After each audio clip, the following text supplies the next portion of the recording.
कितना परमात्मा की दया से शंकर भैया के हाथ में यश दिया। मूल रूप से आपकी भाषा हमको मालूम है कौन सी है, लेकिन ये मालवा का प्रेम है आपके लिए। जोरदार अभिनंदन आपको मालवो मजा मजा में लाए।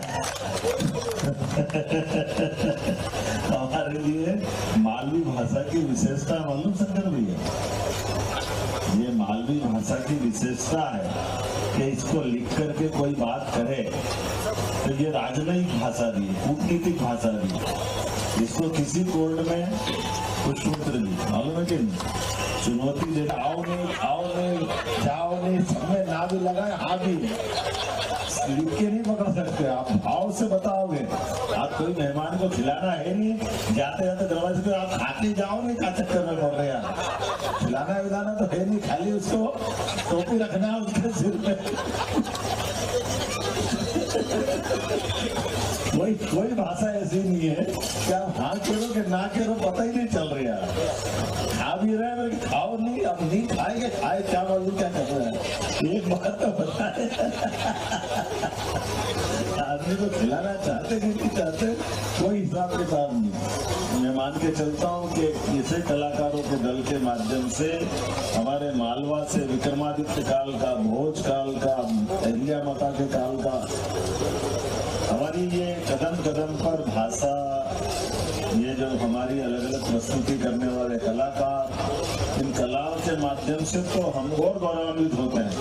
5000 साल पहले 64 कला, 14 विद्या, 18 पुराण, 4 वेद, सब में निष्णात होने के लिए भगवान कृष्ण स्वयं मथुरा से चलकर उज्जैन आए थे, मालवा में आए थे। हमें इस बात का आनंद है, वो गौरवशाली परंपरा जिनके आधार पर ये हमारे राधा कृष्ण दिख रहे हैं, माथे पे बांध करके जो आनंद महसूस करता है, भगवान कृष्ण ने उसको धारण करके पूरे देश में समानता का संदेश दिया, ग्रामीण संस्कृति के प्रति आदर व्यक्त किया।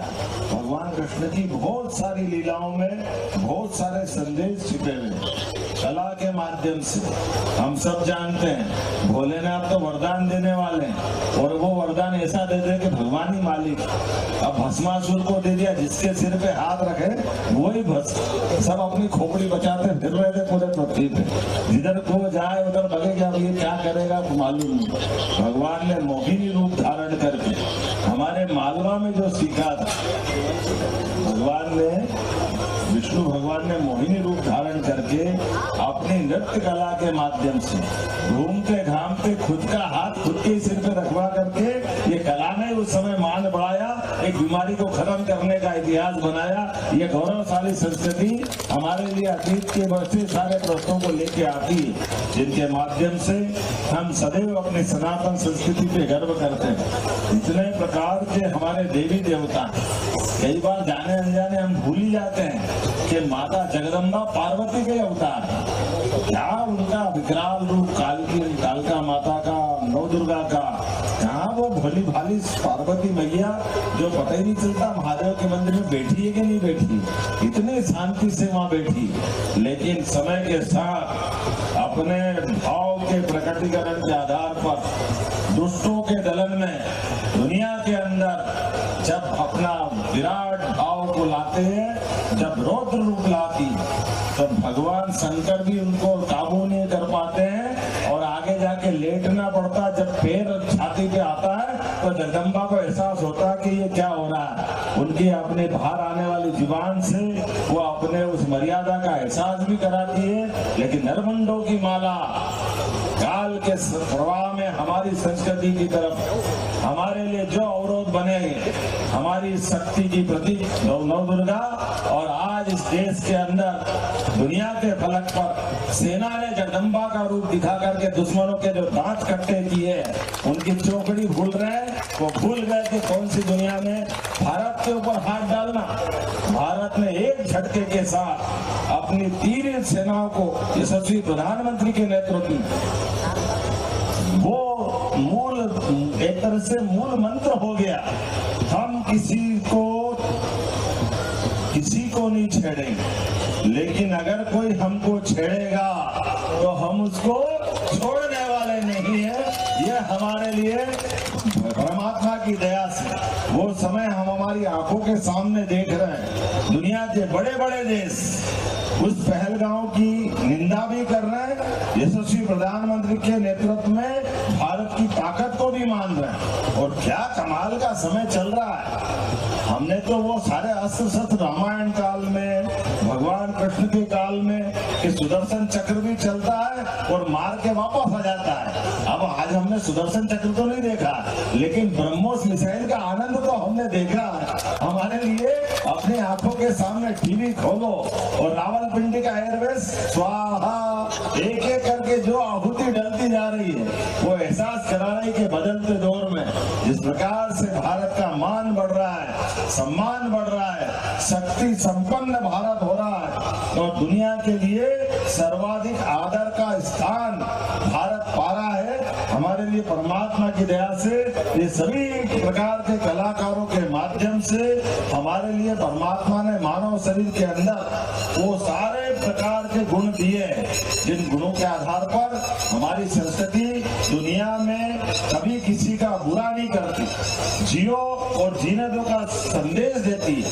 वसुदेव कुटुंबकम के में उस भाग्य से सबको अपनी वसुधा का एक तरह से रिश्तेदार मानती, लेकिन जाने अनजाने हमारी अच्छाई को अगर कोई कमजोर हमको समझेगा तो हम सब उसका हिसाब प्रधानमंत्री के नेतृत्व में जिस प्रकार से सेनाओं ने बदला लिया। आओ मर्द के बच्चे हो, तुम धर्म पूछ रहे थे, अब तुम्हारे कर्म क्या, तुमको घर में बैठ के बता देंगे कि हमारे अपने उस प्रकार के निरपराध लोगों के लिए जो बेटी सुहागन होकर 7 दिन में अपने पति के साथ किसी जगह जा रही है, अपने उस बगीचे में बैठी हुई है और उसके साथ आपने जो व्यवहार किया, माँ के साथ बेटा बिछड़ा, पति के साथ पत्नी का संबंध तोड़ा, जिस प्रकार से नृशंस हत्या की थी, हमारे लिए सौभाग्य की बात है। यशस्वी प्रधानमंत्री के नेतृत्व में भारत के समर्थ सरकार ने अपनी सेनाओं के माध्यम से एक एक करके वो सारे आतंकवादियों का पिछले दशकों का हिसाब चुकता कर दिया, जो 10 साल पहले 20 साल पहले चूहे की तरह अपने दिलों में बैठे थे। मैं अपनी ओर से आज के इस अवसर पर मालवा उत्सव के माध्यम से भारत के उस गौरवशाली अतीत को स्मरण करते हुए अपनी आंखों के सामने हम सब देख रहे हैं, जिसके कारण से भारत की संस्कृति सदैव लोगों के लिए विशेष आकर्षण का केंद्र रहती है। ये कला, ये उत्सव, ये व्यवस्था संसद जी 25 साल से लगातार बनाए रखना मामूली बात नहीं है। मैं बधाई देना चाहूंगा सांसद जी को, हमारे लिए ये आपने लंबे समय तक बना के रखा है। कई प्रकार के कलाकारों को देश भर से बुलाते हुए हमारी संस्कृति को समझाते हुए सच्चे में आपने लाल बाग को ये माणिक बाग में बदल दिया। मुझे इस बात का आनंद है। हमारे लिए आज के इस अवसर पर माननीय मंत्री तुलसीराम सिलावट जी, माननीय महापौर पुष्पित भार्गव जी, माननीय सांसद गोलू भैया, माननीय हरि भैया हरिनारायण यादव जी, माननीय अध्यक्ष सुमित जी, माननीय विधायक रमेश मेहदोला जी, माननीय टीनू जैन जी, सब मित्रों के साथ और सारे कलाकार और सारे MIC के भाजपा के सारे नेतागण के साथ मैं आज जब बच्चों से मिल रहा था और जहाँ तिरंगा हिलाते हुए बच्चे अपने चेहरे की चमक से बता रहे थे कि ये जो पूरा देश का ज्वार फैला हुआ है, इसकी ही जरूरत है। हमें गर्व है सभी धर्मों ने मिलकर के देश के अंदर यशस्वी प्रधानमंत्री के नेतृत्व में जिस प्रकार से एकजुटता दिखाई है, दुनिया आश्चर्यचकित है। क्या ये वही भारत है 10-11 साल पहले कैसे हालात थे, लेकिन सभी दलों ने, सभी प्रकार के वर्गों ने, सारे लोगों ने एकजुटता के साथ दुनिया के अंदर भारत की ताकत का एहसास कराया।